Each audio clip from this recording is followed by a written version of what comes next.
Oke. hasil capaian dalam proses. Oke Pak, kalau pada saat ditemukan Malika itu bagaimana Pak? Apakah dia sehat atau bagaimana? Mungkin bisa digambarkan Pak pada saat ditemukan di dalam gerobak Dari itu. pandangan sesaat setelah ditemukan, yang terlihat secara kasat mata memang kondisinya terlihat lemah ya. Artinya ya kondisi yang mungkin letih atau capek, kemudian agak bingung juga, panik, dan maaf kotor. Oke Pak, lalu untuk si pelaku sendiri sekarang udah diketahui belum Pak motifnya apa sebetulnya membawa Malika itu sendiri? Motif masih terus kami dalam. Tentunya kami juga masih membutuhkan keterangan dari korbannya, termasuk saksi-saksi lain nanti yang saat ini sedang terus kami dalami, dan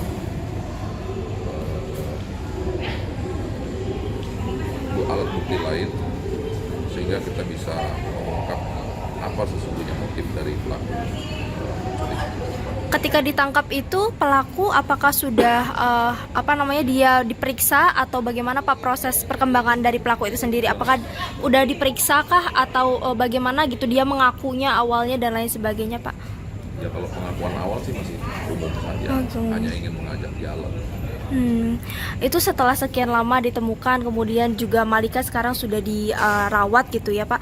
Kemarin katanya ada semacam kekerasan gitu Pak, betul Pak? Ada kayak bentuk tendangan, memar dan lain sebagainya. Saya belum bisa mengatakan itu karena kami masih menunggu hasil visum. Oke Pak. Lalu Pak, mungkin bisa digambarkan Pak, apakah si pelaku ini bisa mendapatkan pasal berlapis atau bagaimana Pak? Sementara kepada pelaku yang sudah kami tetapkan sebagai tersangka, sementara kami persangkakan dengan pasal 76F junto pasal 83 pelaku sementara kami persangkakan dengan pasal 76F junto pasal 83 Undang-Undang Nomor 35 2014 tentang perlindungan anak dengan ancaman maksimal 15 tahun dan atau pasal 330 ayat 2 KUHP.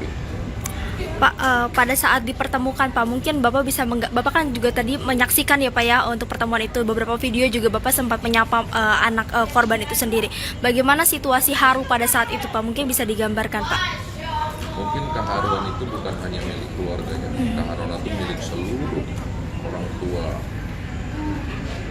di Indonesia yang mengetahui permasalahan ini, mengingat korban yang masih sangat belia harus dipisahkan dengan keluarganya dalam waktu yang cukup lama, dengan hidup yang berpindah-pindah dari sebelumnya.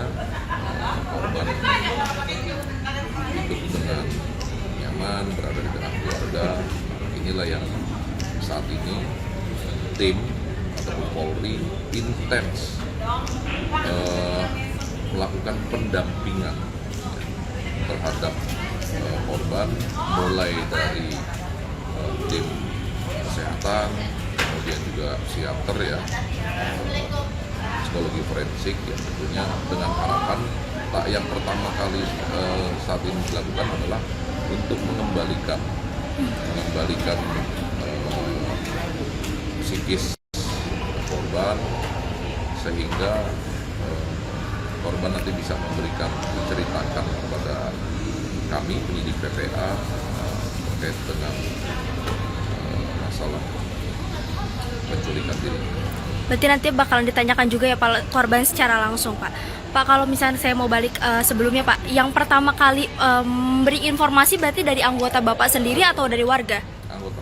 Dari anggota. Setelah itu apakah kayak ada semacam berkamuflase jadi warga sekitar untuk mengikuti pelaku atau gimana Pak? Itu trik ya. Ya. Itu teknik yang kita lakukan. Seperti yang kami sampaikan, untuk menangani kasus ini 4 tim kita turunkan. 4 tim kita turunkan menyebar, termasuk juga kita masuk ke lingkungan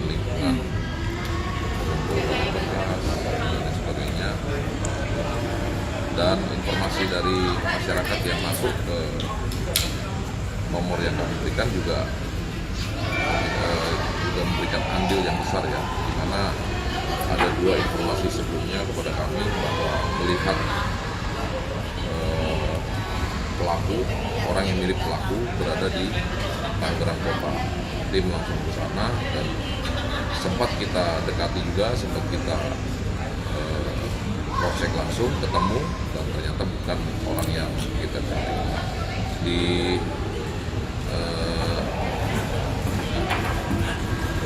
informasi yang ketiga inilah yang memang Korup ya Pak ya. di pelaku yang memang tepat sekali, walaupun awalnya kami sempat ragu karena kita tidak melihat korban di sana.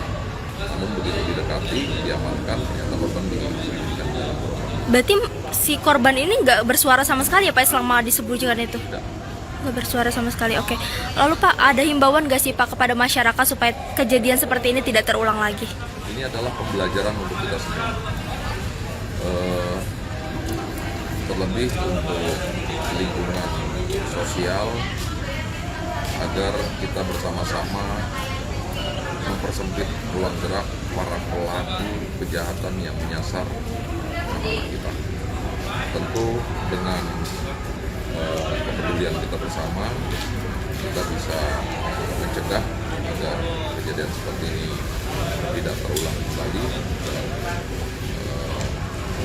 kita bisa tumbuh, hidup, dan tumbuh berkembang dengan baik, sehingga kita bisa meningkatkan generasi-generasi.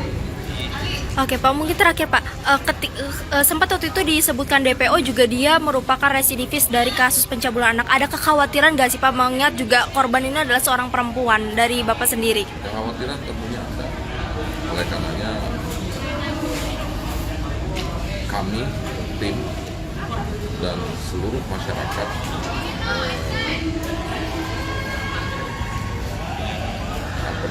berharap bahwa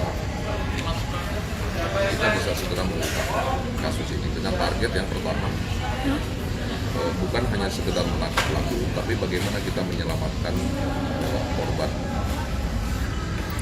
Oke baik, terima kasih Pak Kapolres atas informasinya.